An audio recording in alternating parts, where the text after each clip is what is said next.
50 anos depois, capítulo 5, a pregação do Evangelho, parte B. E enquanto todos se retiravam, o grupo palestrava com crescente interesse. A uma pergunta de Célia, o jovem explicou que no porto de Cesareia fora entregue ao comandante Quintino Vetus, que, amigo pessoal de Ovídio, fizera absoluta questão de lhe conservar a liberdade, conduzindo-o às costas da Campânia, com excepcional gentileza. Dali, uma embarcação o trouxera até Óstia, entre o pessoal da equipagem, deliberando ele então permanecer em Roma, na vaga esperança de obter notícias do pai ou daquela que lhe enchia o coração de lembranças carinhosas e perenes. Célia sorria satisfeita, sentindo-se naquele cemitério ermo e triste a mais ditosa das criaturas. O luar, porém, já havia desaparecido. Apenas as estrelas, no manto escuro do firmamento, brilhavam com cintilações mais intensas, preludiando o deubar da aurora.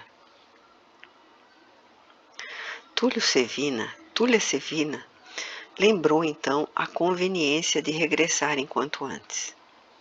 Nestório sentia-se possuído do imenso desejo de ouvir o filho a respeito de todos os fatos do passado, de modo a conhecer os mais íntimos pormenores da sua separação dolorosa e longa.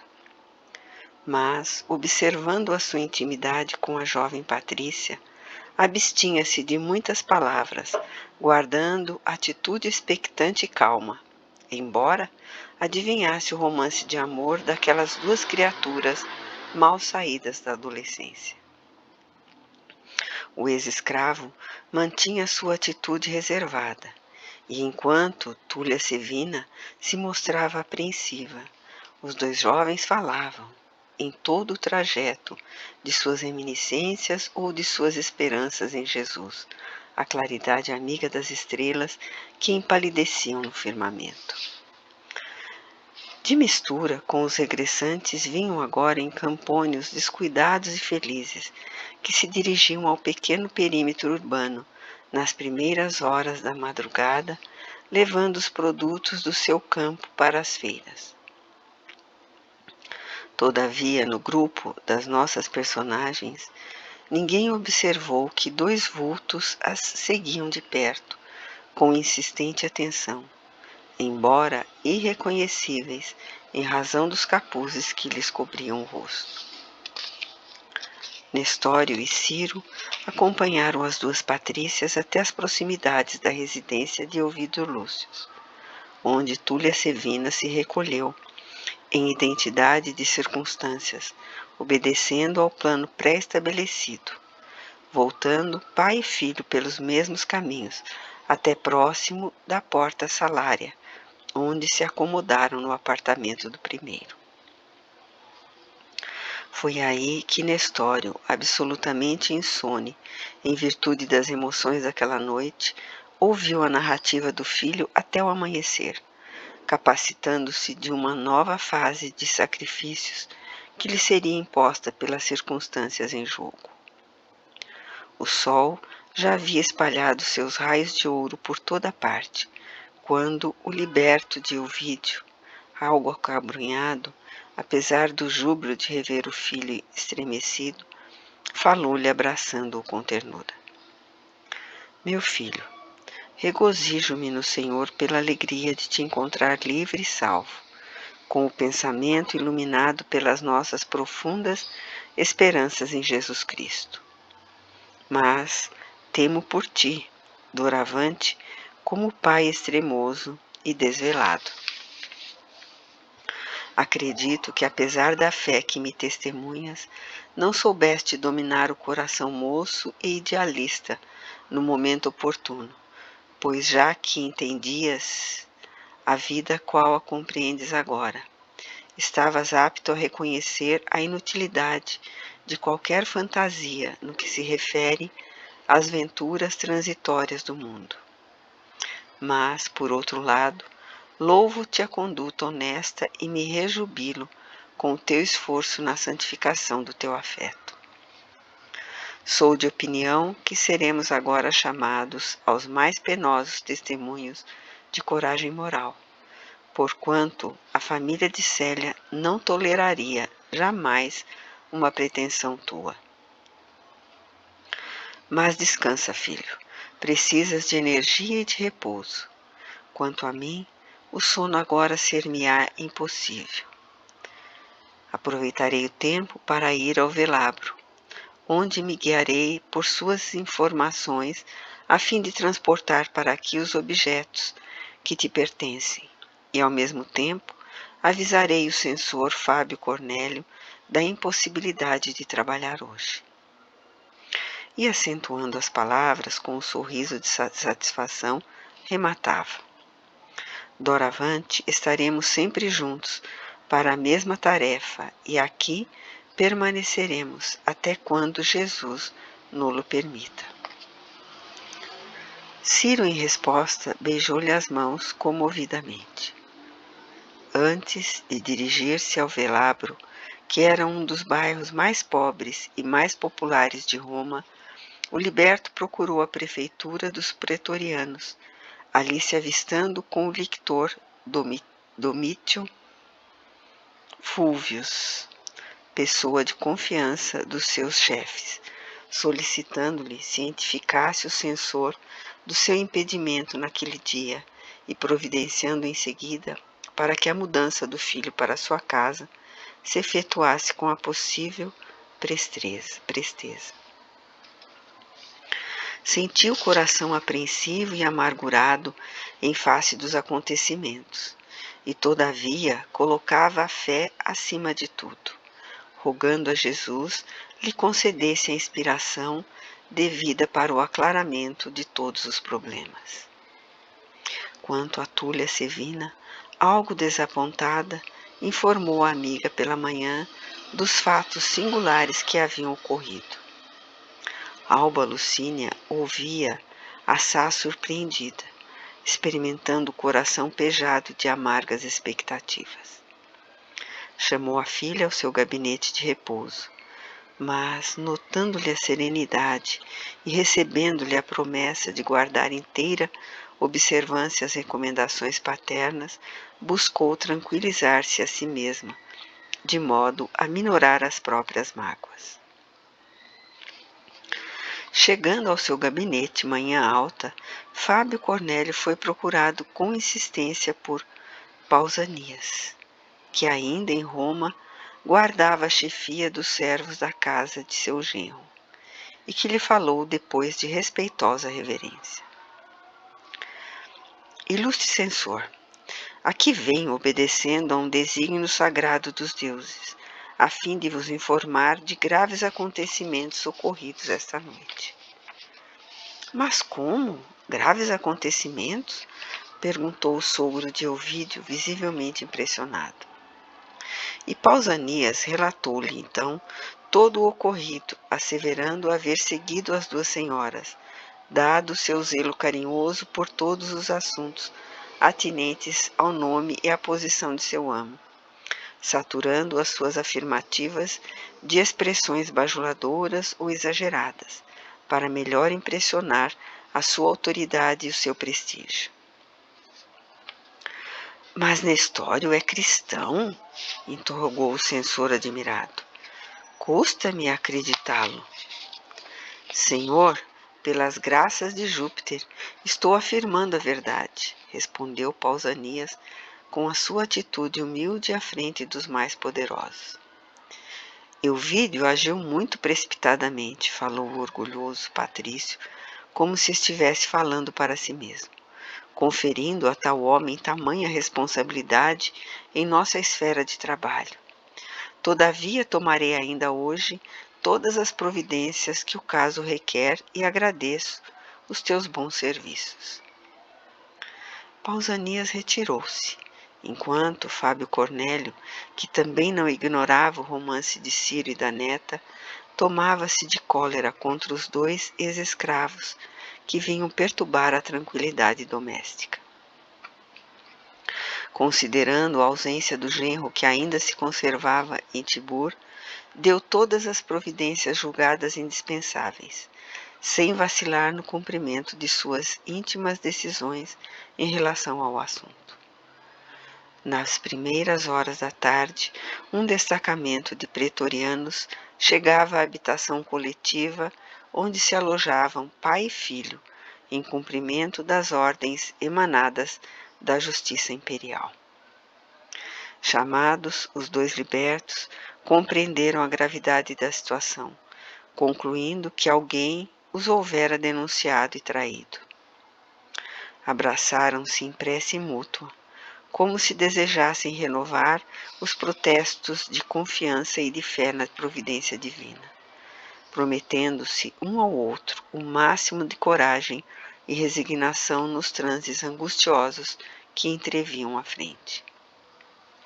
Junto dos soldados, perguntou Nestório com serenidade ao lictor que os chefiava: Que me queres, Pompônio? Nestório, retrucou o chefe do destacamento, seu conhecido pessoal e seu amigo, venho da parte do censor Fábio Cornélio, que ordenou tua prisão, bem como a de teu filho, recomendando-nos o máximo cuidado para que não fugisse. Em seguida, mostrou-lhe a ordem manuscrita, desenrolando o pergaminho ao que o liberto retrucou: Porventura chegaste a supor que te resistiríamos? Guarda a ordem e não te preocupes com a espada, pois a melhor arma não é a quem ordena, mas de quem sabe obedecer. Isso posto, os prisioneiros se colocaram à frente dos soldados, em direção à prefeitura, onde o censor fazia questão de interrogar a sós o ex-auxiliar do seu cargo. Separado de Ciro, recolhido a uma antessala, sob a vigilância dos pretorianos, foi Nestório conduzido a um compartimento amplo, onde minutos após chegava o velho romano, evidenciando no olhar a cólera dos seus brios ofendidos. Nestório, exclamou rudemente, fui informado de graves ocorrências verificadas esta noite. Não posso compreender a situação sem te ouvir de perto de maneira a inutilizares negativamente as denúncias trazidas à minha autoridade. Interrogai, senhor, disse o ex-cativo com respeitosa tranquilidade, e vos responderei com a sinceridade do meu caráter. És cristão? Perguntou o censor com profundo interesse. Sim, pela graça de Deus. Que absurdo! Revidou Fábio Cornélio, escandalizado. E por que nos enganaste desta forma? Consideras razoável zombar das considerações que nos é dispensada? É assim que retribuis a estima e confiança a ti dispensadas? Senhor, retrucou o ex-cativo penalizado, sempre pautei minhas atitudes no maior respeito às posições e crenças alheias. Quanto a vós haver iludido, peço vênia para esclarecer melhor as vossas afirmativas, pois ninguém até hoje me exigiu aqui qualquer declaração concernente às minhas convicções religiosas. Fábio Cornélio compreendeu a serenidade do homem que tinha à sua frente, considerando inútil apelar para essa ou aquela circunstância, a fim de lhe arranjar uma negativa, como remédio à situação delicada entre ambos, e mirando-o de alto a baixo com profunda altivez, acentuou com energia. Considero as tuas afirmações afrontosas à minha autoridade. Além de estar recebendo simultaneamente de tua parte o máximo de ingratidão para com quem te ofereceu a mão de benfeitor e amigo. Mas, Senhor, será insulto, porventura, o dizer-se a verdade? Perguntou Nestório, ansioso por se fazer compreendido. E sabes a punição que te espera? Revidou o velho censor mal-humorado. Não posso temer os castigos do corpo, tendo a consciência tranquila e edificada. Isso é demais. Tua palavra será sempre a de um escravo intratável e odioso. Basta. Cientificarei eu vídeo do teu detestável procedimento.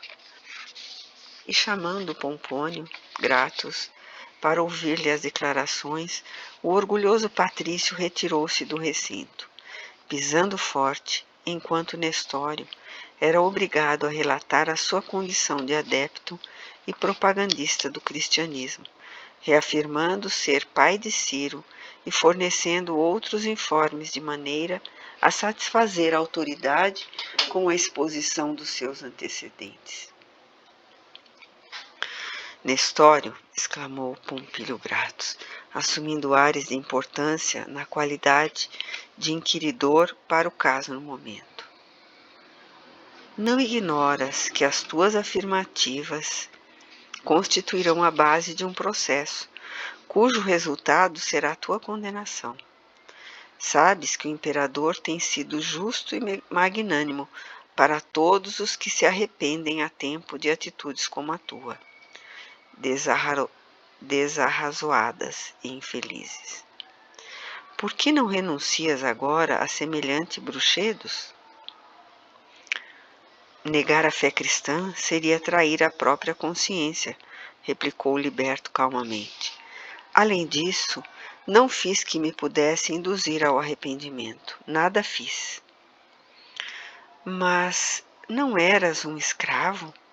Se vieste de condição penosa e miseranda, por que não transigir com as tuas ideias pessoais em sinal de gratidão para com aqueles que te deram a independência?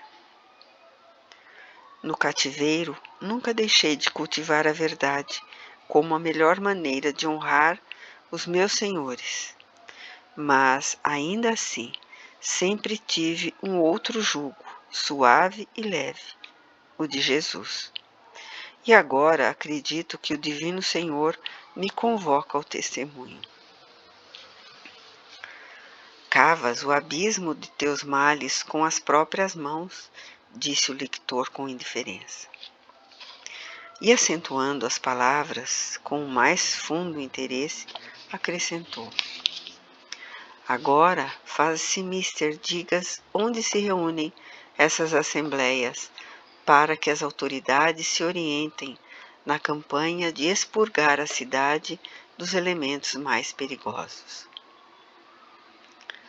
Pompônio Gratus, replicou Nestório altivamente, não posso esclarecer-te nesse particular, pois o sincero adepto de Jesus não conhece a delação nem sabe fugir à responsabilidade de sua fé, acusando seus irmãos.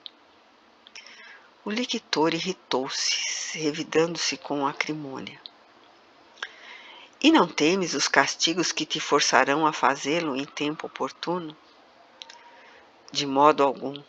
Chamados ao testemunho de Jesus Cristo, não podemos temer conveniências mundanas. Pompônio, contudo, esboçou um gesto expressivo, como quem se havia lembrado de uma providência nova, e acentuou. Aliás, temos outros recursos para encontrar esses conspiradores idiotas. Ouviremos ainda hoje, nesta chefia, os que prestaram as devidas informações a teu respeito. Sim, replicou o liberto sem se perturbar. Esses poderão esclarecer melhor a justiça do império. Em seguida, um grupo de soldados armados a caráter saía da prefeitura escoltando os dois acusados até a prisão marmentina, onde foram alojados num dos mais úmidos calabouços. Não bastaram somente os novos informes de Pausanias que o lictor Pompônio Gratus, conforme a autorização do censor Fábio Cornélio, fizera questão de convocar para lhe facilitar as investigações. Nesse mesmo dia, um vulto penetrava na residência de Lólio Úrbico, ao cair das sombras do crepúsculo, para dar idêntica denúncia. Era Artéria, que, independentemente de Pausanias, também fora às catacumbas em descargo das suas atividades odiosas, pondo em jogo a sua habilidade e astúcia para trazer Cláudia Sabina inteirada de quanto ocorria.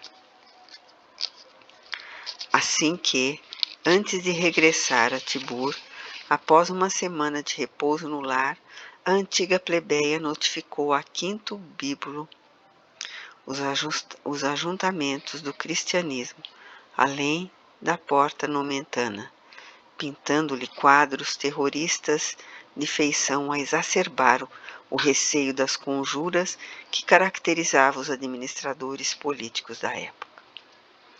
Numerosos destacamentos de pretorianos compareceram ao cemitério abandonado na reunião subsequente.